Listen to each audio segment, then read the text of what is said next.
Good evening, everyone, and welcome to Life Essentials, the Self Healer's Journey podcast. I am Bobby Benton, and I am your host. So tonight, Miss Felicia will not be joining us. So hey, Felicia. But we do have an awesome guest. Miss Diamond Jenkins is here with us tonight, and she is going to educate us on the mind of the batterer. She has some great information, so break out your notebooks, your pens, get your fingers texting to save some of these notes. So let me just introduce her to you. So Miss Diamond Jenkins is a licensed professional counselor that specializes in helping men with accepting accountability for their behavior, healing themselves, and accommodating their partner's desires in mutual, satisfying, and safe ways. Diamond Jenkins also is a certified yoga teacher, an acupuncture detoxification specialist. She's worked in the mental health field, law enforcement, civil service fields combined over 16 years. These experiences further grow her heart for people and ignited her interest in various healing modalities. So, welcome, Diamond. Thank you. Thank you for being here. And Diamond is also like my sister, so I'm just honored to have her here tonight. Yes, So, yes. well, Diamond, can you first share with us just a bit about your training? Okay. Yeah. I was trained in Duluth, Minnesota in 2019 under Scott Miller in his behavior intervention facilitator program, where we teach men how to change their mindsets and shift gears in their thinking and within their relationships. So just like Bobby mentioned before, so that they can move about their relationships and those difficulties that come up in safe ways for both parties. Well, thank you very much. That was an intensive training. Like the Duluth training is very intensive. So, in I'm gonna say this. I know you, and when you get in those groups, I know you just letting them. You gonna change, brother. You gonna change. So. Yeah, that's a part of it. At the same time, I think what was most effective also was making sure that they felt humanized. Yes. So, approaching them in a specific way, how I mentioned over during the speech with Felicia, having a set agenda and things like that. So they have this sense of structure and why is this important and why certain things that we talk about are important and how they have an impact on themselves and their relationships. Okay. Well, I do like the humanistic part because that to me helps them see their partners as human too. Mm-hmm. Oh, So yes. it's like a mutual. Yeah. Yeah. So yeah, that look on your face. Okay, so let's get into this because you're like, yeah, okay. So the mind of it, I call this the mind of the batterer because so many women, they're like, well, why does he do this? And does he really love me? And they want to know why. That's the big why. So Diamond, just share with us the why. I would say that it's their collective socialization. So you're wondering why this is implemented from birth. Basically, not saying that this is like a nature thing, it's more nurture. So they're learning as they're growing up that boys and men are basically better. And I get to do what I want because of the patriarchal society that we live in. It feeds that narrative that I this is my right to treat you like this. Yeah, and that's like when they say, because it bothers me when I hear this, when they, oh, if a boy hits you or he does something to you, he likes you. So what you're doing at an early age is teaching your daughter that it's okay to be abused. So I don't subscribe to that thinking. No, I hate that. Yeah, so I'm like, girl, he hit you, he don't like you, bust him. No, I'm just playing. Don't hit him. I'm joking, y'all. But no, that is something that I hear so much, and they're like, oh, he likes you. That's a good point because that's the byproduct of this. The byproduct is our socialization. That Yeah. those toxic things that we're carrying with ourselves of, oh, this is what love looks like. Yes. Ooh. And it's scary.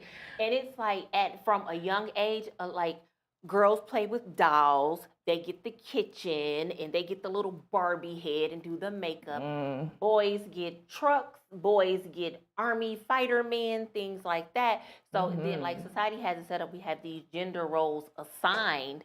And it's like we're pouring into our kids, our girls, which is sad that this is all that a woman, a girl is made for, you know? Yeah. And we're teaching our boys that to be like, even like to be a soldier and all that's like rough, controlling, abrasive, harsh. Like soldiers aren't soft. No. So no it's like, feelings. No No feelings. emotions. Yeah. So it's like and then you put them both together and you got a clusterfuck. Yeah. No, seriously though, one of the guys in the group, they told me about how they're rearing their own children. So there's a huge difference even with their boys and their girls, where they have the girls cleaning up, cooking, you know, being nurturing, and the boys are just there, like existing. Left to their own demise. Yeah. Yeah, and that is like in a lot of homes, that's how it is. Like even with like in my own home with my kids, oh y'all both taking out the garbage. Y'all both it's these are life skills that you have to learn. It's not a gender role, and I don't believe in that. And I do believe that the baby needs mom for those nurturing, you know, early on and stuff, breastfeed, all that good stuff. But daddy need to be getting in there and being nurturing too. You know, build that bond with the baby. You know, wake up at night and help mom with the child. It's not just have mama change all the diapers, like, you know. But when my children were with their dad, it was my son could do whatever he wanted to do, but my daughter had to be this lady, and she rebelled because she was like, hold on, wait a minute, why can he do this and I can't? Yeah. You know, so that right there is something that I really try to change, and that it's sad that so many people just think that that's okay. They don't even try to think outside the box. That's what we're trying to kind of ignite and that challenge their current way of thinking. So teaching them about a more egalitarian approach to relationships and, like you said, those roles within the home, so that both parties can feel like they're contributing in you know, healthy ways, and they both feel heard, and one doesn't feel like they're more important or less special than the other one. So would you say that it is like it truly is just about power and control and seeing the woman as a possession? That's the foundation of it. Yeah. So you're using different patterns or, you know, behaviors or whatnot in order to establish that control or ignite that fear in your partner, so that you are left with that space to dominate, basically. So when a man, so say the man he works and she stays home and everything, and would it be, I know it is, but I'm just saying. In their mind, it's okay for them to come and go as they please and not tell her where he's going, or just she can't question things like that. Like, do you run across a lot of that? Is that like majority of their thinking? That's the sense. That's it. That sense of entitlement. Like, I get to do what I want when I want. That's the way it is, right? In their minds. So we're trying to, you know, shift that thinking and teach them, is that way really working for you though? What kind of pushback do you get, like in these groups?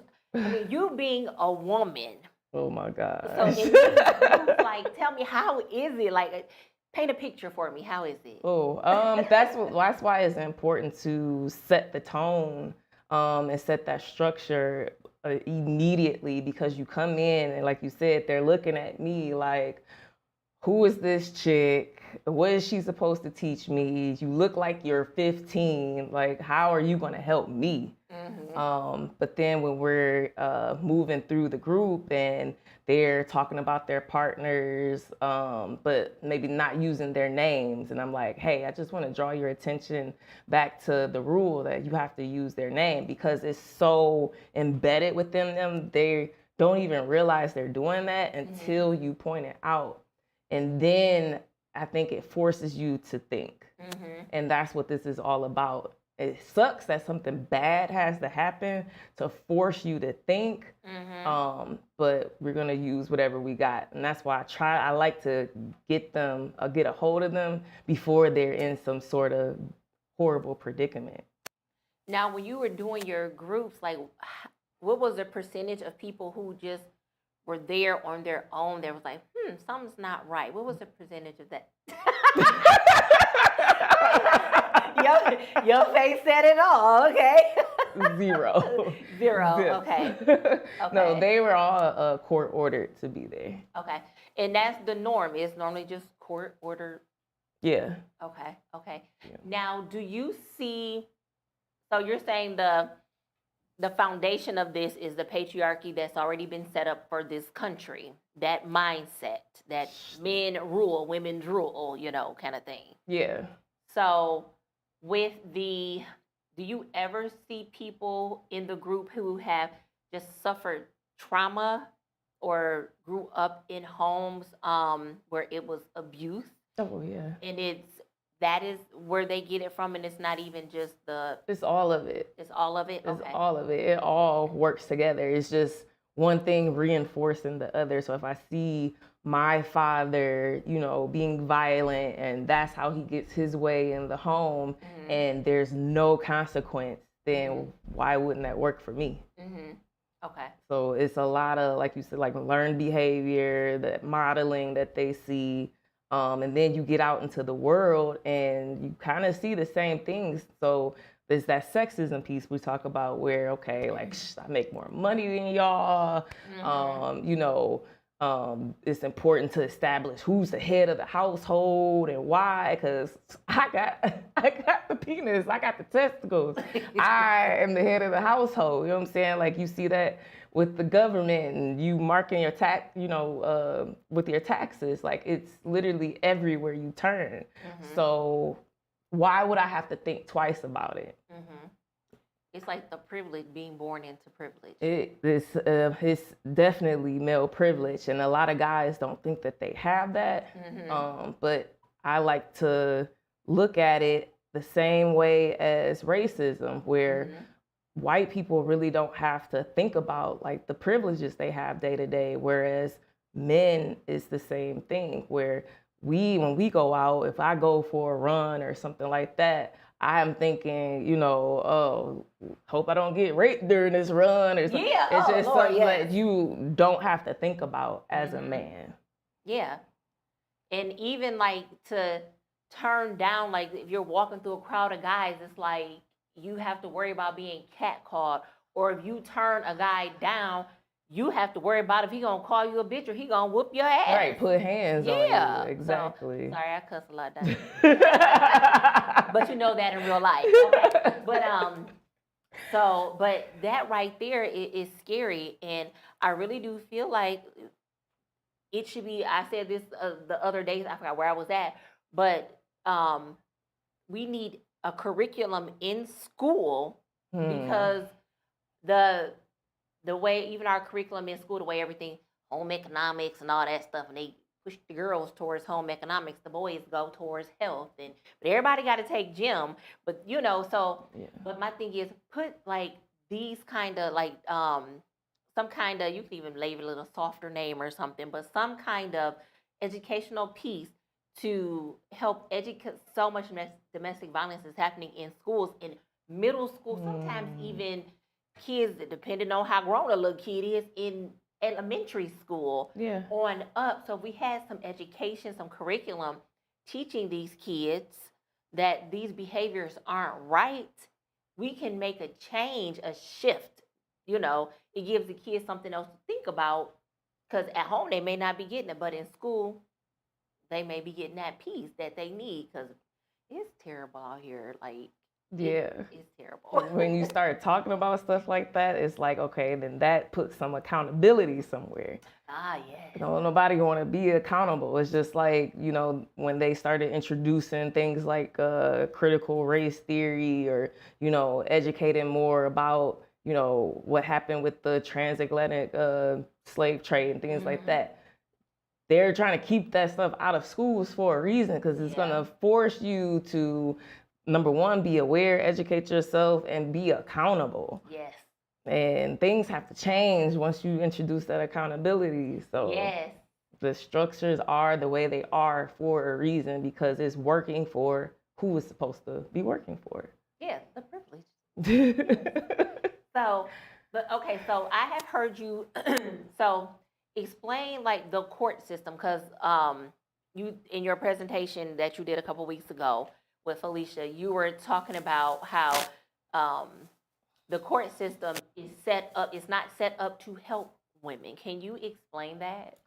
I would think it's the same thing, thinking about it the way that you think about racism and how it's structured. When people are like, oh my God, like that cop got off, or, oh my God, like, why aren't harsher, penalties or sanctions implemented in this? It's clearly a race thing, or, hate thing, or, something similar to that. It's the same thing with the way that this domestic violence, is set up, where you have 1, 2 offense, then the third offense is a felony offense.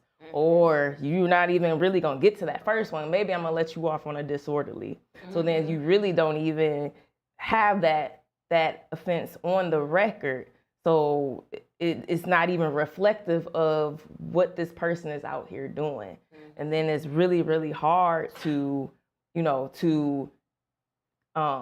get that type of a charge, because a lot of it is based on what the victim of the offense says. So if they're willing to participate or not, and it's horrible to put that weight on someone who's experiencing domestic violence, because that experience it changes a person. They become a shell of themselves, and they no longer have their own voice. Their voice becomes the voice of their abuser. And now you're depending on this person to stand up to their abuser and testify, and that's why you have no case. Yep.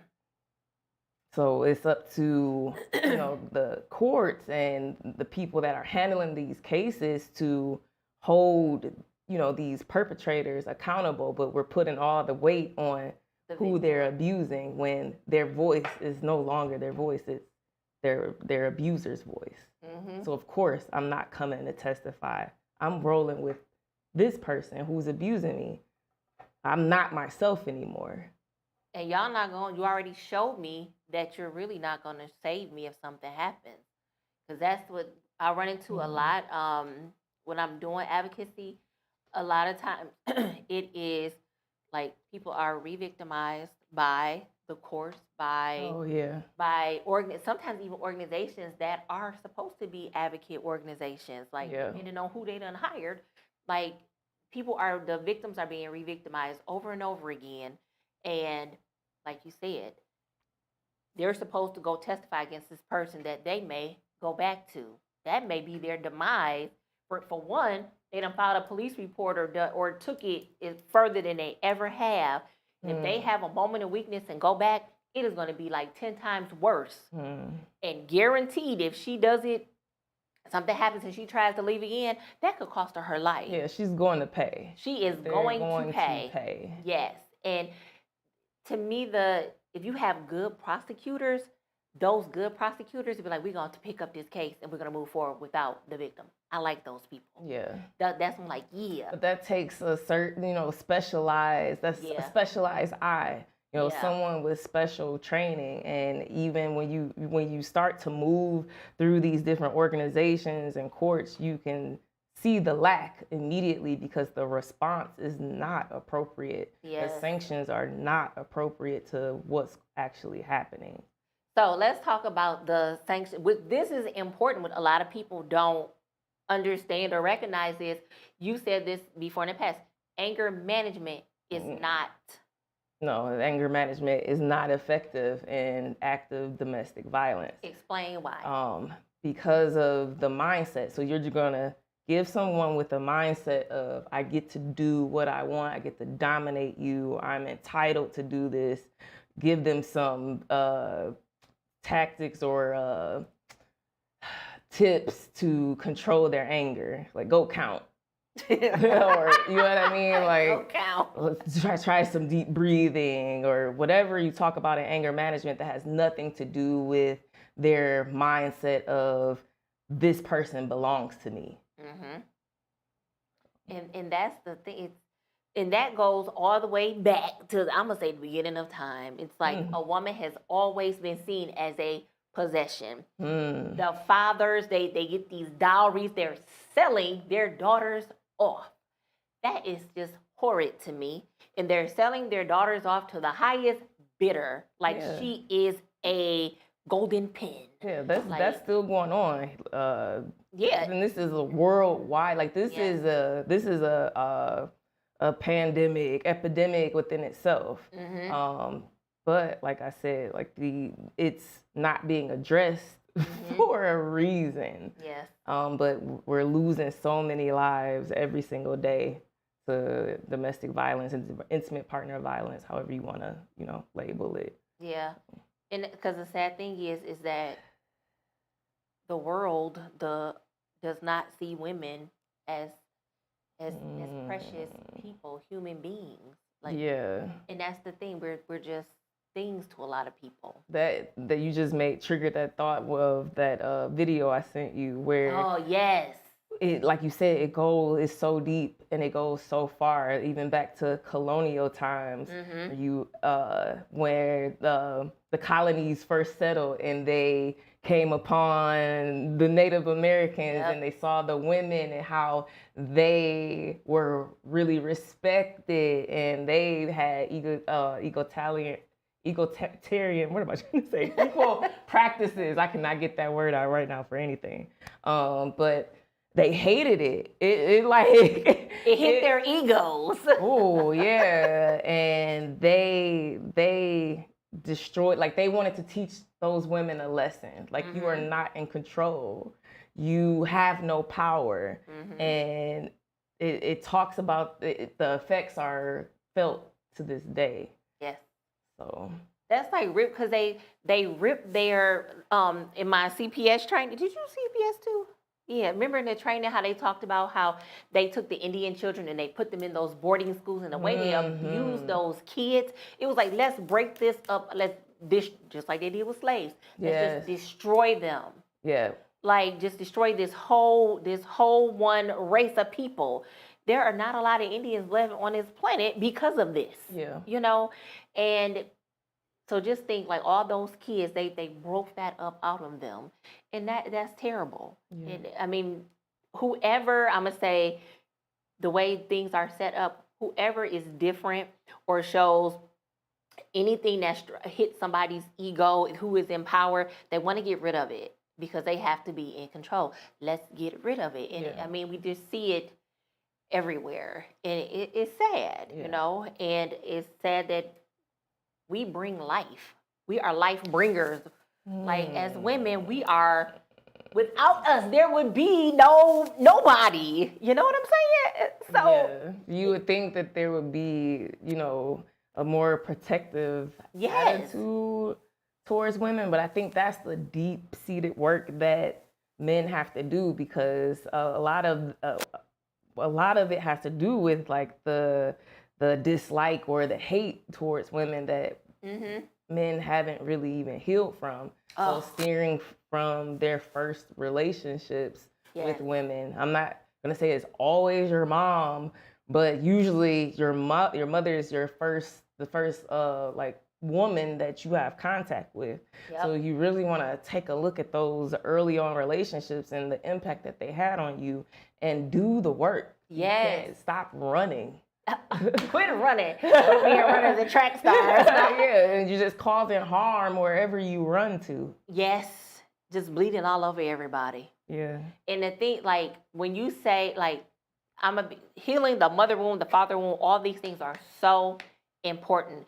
And I tell people, like clients and stuff, when their mate is being cruel to them, what is the relationship like with the mother? You're right, because it's like, you can tell, girl. Yes. That childhood acts of like, how was it for you growing up? That should be the first question. The first question is, how was your relationship with your mother? Woo! How did your mother discipline you? How did your mother talk to you? Was your mother nurturing? I want to know, because what you not going to do is project your shit off onto me because you hate your mama. Sorry. And what happens in a lot of unhealthy relationships is that guys are like, oh my God, I love everything about her. All that is good about her. They love all that. Then when they get with her, they start treating her like their mother. And it's like a shift. So you don't went from loving this woman and put her on a pedestal to now you're treating her like your mother, who you despise and hate. And it's like, you can just see the pattern of people in like how the way they cheat on people, the way they beat on people, the way they withhold. You can tell if the relationship was nurturing and loving. If this man is cold and withholding and things like that, they didn't grow up in a loving and nurturing home. Yeah. You know, unless they got some deep-rooted mental health issues they just ain't addressed yet. But a lot of times these wounds come from the mother wound. Like you said, but even with the mental health thing, you know, like it's not an excuse. Like don't let anyone use their mental health or like their substance use. Is not an excuse. At the end of the day, you know right from wrong. Yes. And it's not going to do anything but exacerbate what's already there. Amen. You like the little red flag. I like the flags. I like the flags, okay? So we got, it was 6:30, okay. So share with us, educate us, share some signs that you're in your dating or getting to know somebody so you just meeting a dude, and what are some signs, some red flags that we need to be aware of that we probably overlook? I know we tend to, like, I'll get on Bobby when she used the word narcissistic. Oh my God. But a lot of the cases, like a lot of the DV cases, it is a heavy sense of like narcissism there, just to be real. So some things to look out for, you said earlier on, which would be great, because you will look at this like, hey, pay attention. Like, I need to pay more attention to this. It's not to say that every negative thing that you notice means that they have narcissistic, personality disorder. Maybe they got some toxic tendencies. Maybe they're kind of difficult to deal with. Maybe they just got some stuff they need to work on and work through. But if you notice early on that you're getting this like barrage of compliments, whereas it's not even congruent to where we are. Like, I just met you. You don't even know me like that. Why are you trying to get married? Or, just my personal example, like, I'm gonna change your life. I just met you, sir. Like, sir. It's just over the top. Like, girl, did you just walk off the cover of Vogue? Like, chill out, sir. What else? So gaslighting, like love bombing is what I was just describing. Like I said, like this barrage of compliments real early on. Gaslighting is, they have to establish like trust with you. Mm-hmm. So that's why you really want to pay attention to stuff like that, because once that trust is established, you're like basically like you're becoming their doormat. Yep. Like, you don't know, but they're preparing to walk all over you to have their way. So establishing that trust and then kind of making you doubt yourself. And this is the key thing, like before you do entertain the thought of dating, you need to know who you are first. Yes. You have to be really comfortable and acquainted with yourself. Yes. If you don't know yourself, I think that that's where the door opens to these, where you might let some things slide, or you like really not focused in on this person, especially if you're trying to be intentional and dating and moving through a relationship with somebody. So you're gonna either start to make excuses, or like I said, just let things slide. What else? Hoovering is like almost kind of reminds you like that codependency, where it's like I'm calling all the time, I'm texting all the time. Like there's this sense of I can't get any space right now. Like I can't breathe. And that with like driving home from work, what time you get off work? Like your clockwork, they calling you when you get off work and stuff like dang, can I make it home? I'ma see you when I get home. Why are you calling me every they're tracking like your comings and goings, so they know your pattern, they know what you're doing. Yeah. So stuff like that, I was a big one for that, like getting on the phone, talking all the way home and stuff like that. But then when I would leave and be with family members, you've been gone all day, you've been gone for a long time, well, damn, I am grown. What? It's things like that. And then that, your friends, like, oh, your friend, I don't like her. Oh, she a hoe. She did. Oh, she that. Right. That's where that control comes in. That's the entitlement piece, like you said, where it's like, oh, like I'm gonna make you feel like, your experience isn't really like your experience, where you're like, I'm rooted. I know who my friends are. You know what I mean? Like, yes, what you have to say is important to me, but I'm not gonna let you destabilize me. Yes. That's the key, and that's what like the gaslighting will do. It'll destabilize you so that you're no longer, like I said, like you're no longer, your voice becomes less loud. Yeah. And their voice is turned up. So. And that becomes that you start second guessing yourself with everything. Like even when you in that relationship, if you don't heal, you'll still be second guessing yourself, going to everybody else because you're not sure if what you're thinking and doing is right. Like that's it's important to have the ability to trust yourself. Yes.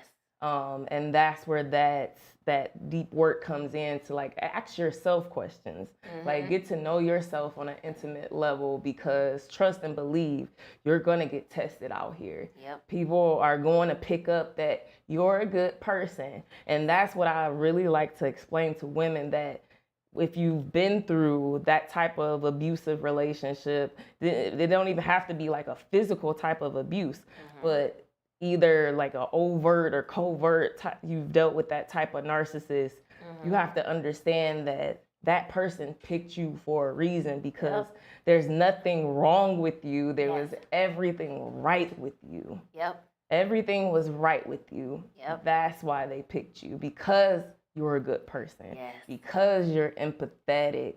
Because you actually care. Yes. And you forgive, you forget, long suffering, but people who tend to be like that too, they have what's called arrested development. And that's where they may present like I'm a full-grown adult, but internally they are still that child who is damaged. And that child is the one that's playing with you. That's what that is. So don't play with me. Yeah, that right there. But okay, so let me see. I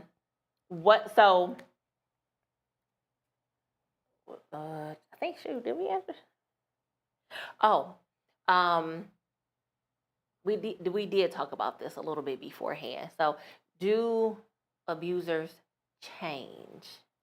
I wouldn't do what I do if I didn't think that they could change. Like I do what I do because I know that if you take your time and sit down and actually think and do the work, that they do have the capacity to change. Like anybody else, it's just you're gonna make a choice. Either you're gonna let that shit hit you and make you like I would tell them in the group, like if you feel like shit, that means something's working. You know what I mean? Like you're letting it in. You should be feeling like shit right now, and that's okay. So that's the first indicator. Like they're actually feeling it. You know what I mean? Like you actually have some remorse. You starting to feel bad. Yeah. That's a good thing. They thought something was wrong. Like, damn, you making me feel like shit. Good. Good. I can work with that. Yeah. Because and that's the thing too. Like so many men will hurt their partner and feel no remorse, and that's so scary because I mean it is terrifying because they have no remorse, and it's like that's why I can kill you. That's why I can beat you because I have no remorse because you are just this piece of property to me. And that's the mindset. It's like normally when you do these groups and stuff, like to see that trigger in that change trigger in people, like how many weeks have they gone into the program? Like how long does it normally take to see that one glimmer? That's a good question because it's different for everybody. So what's the longest, the shortest you've seen the glimmer, the spark, and what's the longest? Immediate, like first class was like somebody is like, oh my God, like, oh my God, like where they're talking about their situation, and then I would allow the other guys to kind of chime in who's been there longer, where they would like ask questions and things like that. And so the newer guy is coming in like, dang, it's not just her. You know what I mean? Like I'm getting it from everybody, and this don't feel good. And maybe I do need to pay attention to that. So, and the people that you see that glimmer, they're like, ooh, in the first few weeks or whatever. Have you had any come back to you and say, hey, this helped? Oh yeah, all the time. Because they have to, in order to receive their certificate, they have to complete a survey. Okay. So the survey would ask, like, what have you learned? Things like that. What did you think about the class, the material? What did you think about the facilitator? So I would say like 95% were positive, where they're like the expectations that I had and what actually happened were totally different. Like their expectations are, I'm just here to move through my probation, but I got here and I actually learned something. Like I got here and I actually changed, and that wasn't expected. Well, that's good. I'm glad to hear that. Now, look, people, let me say this. Don't take what she's saying as a reason for you to stay in something that's toxic and unhealthy. Because the thing is, if you are being abused by someone, and if you can leave for your safety, then do so. Let that person go work on themselves, by themselves, somewhere else. Don't keep yourself in harm's way while you're waiting on them to change. So let's talk about that though. Let's talk about the leaving part, because I don't think people that are not in that situation really understand like the nuances of it and why it takes 7, 8, 7 to 11 I think it's times. more, like it's more time. Like now, why it takes so long for someone to leave that situation, and then they get judged. You know what I'm saying? Like they get criticized because it's like, it couldn't be me. Yep. Couldn't be me. Or they just kind of shut that person off when you really want to kind of like slow roll that situation. Don't cut off communication with who's being abused because you done told her over and over again. You know what I'm saying? Like she know what's up. She know where you stand, things like that. She needs you. Have compassion. Have some compassion. She needs you, because that's the goal of their abuser, is to isolate her. Yep. Or to isolate them so that they don't have anywhere to go. They don't have a person to confide in or to talk to. That's the goal. ultimately is isolation. So if you can slow roll it with them, yes, it's strenuous, it's frustrating, but you really have to put your judgments, like you got to reserve it. You got to put that to the side, because if this is truly someone you care about, truly your friend, they need you. And if you have the capacity, the mental capacity, the mental space to do it, definitely take care of yourself, during that time. But they need people to stay actively involved, but in a safe way. Yes. You know what I mean? You have to finesse that situation. So the other day, I heard a gentleman, he said, if you have to ask yourself the question before you start digging in people's business and opening cans of worms, do you have the capacity to walk it down? So like you're saying, it's a lot to be that gap filler for somebody who is in that situation, because you're taking on some of their trauma too. That's secondary trauma, and you're taking on some of their trauma. And you can't just leave them when it gets tough, because you may help be that person's demise. And it's dangerous. I mean, like, just to be real, like, this is a dangerous situation to involve yourself in. Even when police officers are going into this situation, it's dangerous for a police officer. So yes, it's dangerous for you too. Like, there's some statistics showing that people that do get involved, that it's a high chance you might get hurt if you don't finesse it the right way. Yep. And when I mean finesse it the right way, it's maybe having those conversations of, okay, if you, not to say like I'm not trying to force this on you or anything like that, but if you were to leave, where would you go? Kind of just slowly helping them come up with their plan. Yep. How would you, move financially, things like that, so that when they are ready to pull that trigger, you don't know when that will be. You don't know when that candle, so to speak, is going to go out for them, and they're like, I gotta go. But you guys have a plan, whereas when you're ready, whenever that does happen. And the thing too is, have your plan. And some people don't even realize they're in abusive relationships. Because that's the scary stuff to me, is when they don't realize they're in it. And you can't just be forceful. Like, you see it, you see, like, oh man, this ain't right. But because that person doesn't see it, they're like, well, he's not hitting me, but he's isolated you. You're dependent upon him for, this is my biggie. You gotta ask the man to buy your pants. I mean, he's hit every other spoke on the wheel, except he hasn't hit you. And thank God he hasn't hit you. And you have to find a way to bring it up to them in a nice, like you said, finessing way. Like, hey, have you ever noticed, or have you ever thought about, or you gotta find a nice way to. I saw this on social media. What you think about that? You know what I'm saying? Like, my girl posted through with this wheel on here. Like, it just made, I know it caused pause for me. You know what I mean? But you definitely like want to pay attention to those certain signs, because a lot of the times when these things build up within their abusers, like, they may rage out, or they may run, like literally just leave you hanging with everything. That's just what they do. Shoot, unfortunately, I got my own personal experience of this. So they're cowards. You don't.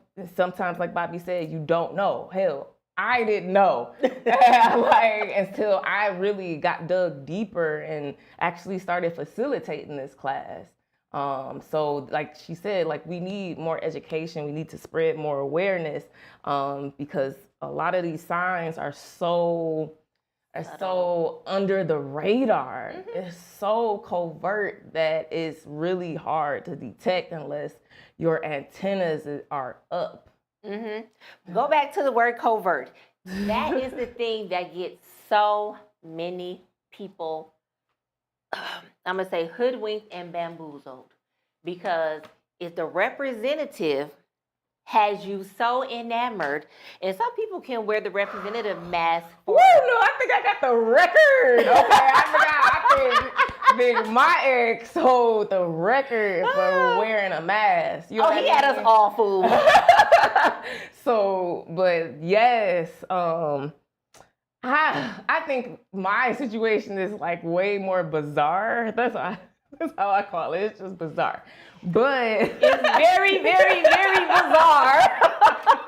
he got that on lock. I'm talking about world record for years. Pretending. Okay, years. World record. But I think that there's certain signs that if you are educated in this, that you can spot it quicker than someone like me. Where now I'm more so like teaching it. You know what I mean? Like there's that vulnerability that they play on. Yes. So it's like, oh, everything's happening to me. Like you just met this dude and he's like, oh my God, my ex, they're just doing all this and that. And it's like, you're telling me all your business. Like, I'm not your person, sir. I'm not your person. But it's to play at that guilt. Like, dang, like, he want me to feel bad for him. Mm-hmm. That's the vulnerable narcissism.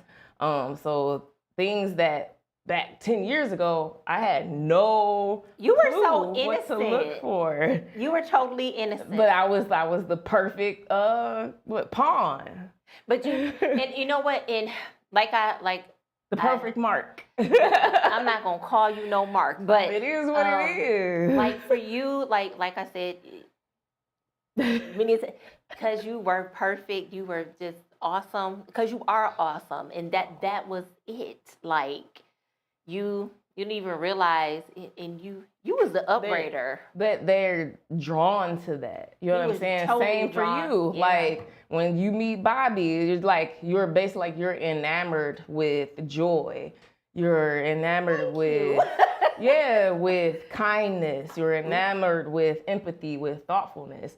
So for someone that is empty inside, it's like, I know I can play on that, you know what I mean, because of who she is. And I got played a bunch. And at the same time, I hate her ass for it. Yeah. And that, see, you done start talking about your stuff, and I was about to say. It's fine. I'd open the door. Okay, she done opened the door, y'all. Okay. So, with your person, like, could you feel and see and hear the hate towards the end? Yeah, it told me to my face that that part of them, the narcissistic part, he said it wants me to fucking hate you. And that's like some real dissociation stuff going on there. Like, it's interesting though. Like you're speaking as if this narcissistic part of you is another entity living within yourself. You know what I'm saying? And I didn't get to see that like in the groups. There was nobody that kind of like spoke out and was like, well, my narcissistic, you know what I'm saying? My narcissistic person living inside of me is telling me this. So for somebody to actually tell me to my face that part of that side of them wants me to hate you, but they don't know why, but then not want to do anything about it. Just kind of, but shit. You know what I'm saying? But I'm good at getting my way. Like literally told me to my face, I'm good at manipulating people. Mm-hmm. Like shit, I've become great at it. I've noticed how I set up, where I if I can't get my supply here, I set up webs where I know I can come back to that shit. That is crazy. That is crazy. Yeah. It's scary. Just think where you would be if you never, God to me protected you. Oh yeah. He protected you and he educated you without even you realizing. I didn't even know I didn't even know this was gonna come back around to me. Like you said, like God really shielded myself and my family throughout this whole process of all of this kind of like coming out, where it's like you're at a point where you cannot pretend anymore, you can't hide anymore, and I was equipped to deal with it. Yeah. And a lot of women don't get that opportunity. What did he call you, the bully slayer? So yeah, as I maneuvered through learning about these things and facilitating the groups, I think that he knew that his time was coming. So it's like now, like basically like you're a bully slayer, like, because you're talking to these guys and things like that. And I think that he knew like your time is running out because everything is about to come out. Everything that you've hidden, this double life that you've been living, is gonna come out. Like what they say, like what's done in the dark comes in the light. Like you, at some point, you're gonna have to face yourself, and that's what they don't ever want to do. They don't want to feel that shame. They don't want to sit with themselves. I'm scratching to be this good person that I thought or that I projected for everyone to see, for everyone to get to know. They know a projection basis, not you. And the fact that you know this and you're telling me this and you're okay with it, it's just it's just hit you on a whole nother level. It does. Where my plan is to keep moving like this. Yeah. Which is scary because he's jumping from person to, and that's what I'm going to say 90% of them, I'm going to give it a small 10% for those that become self-aware, but want to change, but they jump from person to person to person instead of working on themselves, trying to change. So let me go and fuck up all these lives instead of healing my fucked up life, which is terrible. And I have to ask the Lord to help me with this because people with that mindset, they have so many wounds, childhood wounds, that they operate like that because they refuse to heal. And it's like that empathetic, compassionate person is like, I feel sorry for them because it's like for the rest of your life until you forced to change, you're going to be living like this. Your life is never going to be good. Yeah. You're never going to be happy with yourself. No. Like, I feel sorry for those people because it's like, and it is a mental illness too, because it's unhealed, not just the narcissistic mind is a arrested development mind. You have to remember that. But that mind is also the person. So you got a mixture. You have those, to me, it's like they one and the same because those people with the batteries and stuff, they kind of like are the same. But those people who haven't done anything, they still have that patriarchal mindset. But what I'm saying to you is the narcissists a lot of times are people who have suffered some form of trauma and they've never dealt with it. So it's you have more it's layers to them.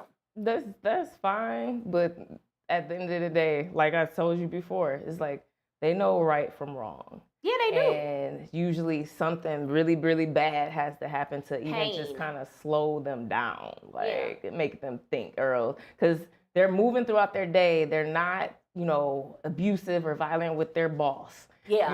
Like, or with their boys. Their boys think they just that they some of their boys know today some that know, way. But like some have no idea because you're not bringing that energy. You're not bringing that, that mindset to certain relationships. You're bringing that mindset to who you can control, devalue and control. Yeah. Right.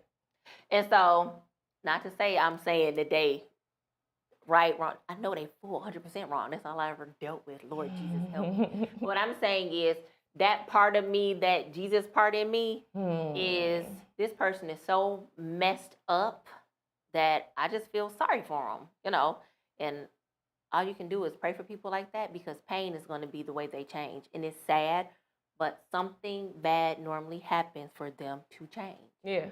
And like, I thank God for healing because it's women that's running around like this too. Oh, yeah. So it's like that's just a part of me Yeah. that always like, okay, Lord, I know they messed up, but I don't want to deal with that no more. But I just know they're messed up, and it's sad that it takes pain, and they just spend their whole lives in that vicious cycle, destroying other people's lives, their children, and everybody else. It's sad. Like you said, like there are, instances where women are abusive towards men. A lot of those cases that you see, that it's usually some type of resistive type of violence where there's been like previous abuse. So now it's like, I'm not dealing with this today. I'm not taking this today. So this woman decides, like, I'm about to stab your ass. You know what I mean? Like they're like, because they're receiving so much abuse, from the top reactionary down. Yes, exactly. And but see, that's okay. With that, I've always said this, because it breaks my heart when I hear women say, "Girl, I be fighting him back." You should never have to fight anyone back. And I tell women, I don't want you staying in this relationship because you can fight him back. It's normalized though. Like you see it on social media where people are posting like things that with like some sort of like domestic violence theme, where it's supposed to be funny, but it's not funny because women are dying every day, and we put the emphasis on men because their violence is so much more impactful because you have that difference of that power dynamic. Like as a woman, usually you don't stand a chance versus like the strength of a man. So you're gonna feel that violence on a deeper, more impactful type of level. And it's sad, and like I wouldn't even consider that the woman is being abusive. She is, like you said, it's a reaction to what she's been through. To me, an abusive woman is a woman who is behaving just like that man is, and he can be the sweetest guy in the world, and she's just treating him like dirt. So it's a different. So to me, that reactionary woman, that's not abuse. She protected herself. She is fed up. Yeah, or like you'll see like guys, like you're yelling, you're doing all this, toxic stuff towards her. And then if she's like, yo, like, please don't yell at me. You know what I'm saying? Like, let's pick a different time to talk about this. Please don't yell at me, blah, blah, blah. And he's just going. Then she blows up, and then she gets made to look like she's crazy. Yeah. Like I've experienced that. So having to deal with my own, like toxic tendencies, whereas you're like, yo, please, like, chill. Then you like, ah, damn, I gotta tell you something the other day. You know what I'm saying? Then it's like, yo, this bitch mean. So just knowing like the nuances and the intricacies in dealing with this. It's a really specialized, sensitive subject. It is, and the thing is, like, everybody's like, oh man, everybody's saying narcissist now. That is because social media has given the platform to now get it out in the forefront. Yeah, I don't like it. I mean, I do too. It's because we need to know, but it's just, just being mindful. Like, just keep it in mind. If I'm, like I said, I just met this person and it's not congruent to where we are right now. Pay attention to those signs. Yes. The love bombing, hoovering, things like that. Yep. And every woman wants some money, but all money ain't good money, ladies. Remember that. I'm sorry, but money cannot be your driver, because if it is, it can drive you straight to hell. That's all I got to say on that subject. But anyway, guys, so we did start an hour early, and we are, we're finishing up early. Got to get my babies. Yeah, she got to get her babies. But this has been a great show. Thank you so much, Diamond Jenkins. I had fun. I might come back. Yes. You are welcome back anytime, my bully slaying friend. You are welcome anytime. So, guys, I want you guys to join us next Thursday, October 26, 2023 at 7 p.m. live on Facebook and YouTube as we talk about cognitive dissonance, So Felicia and I will be back with you guys. And once again, thank you, Diamond, so much for like your expertise and and your humor. I love it. So she's a green flag, guys. Green flag. So thank you, and you guys have a good night.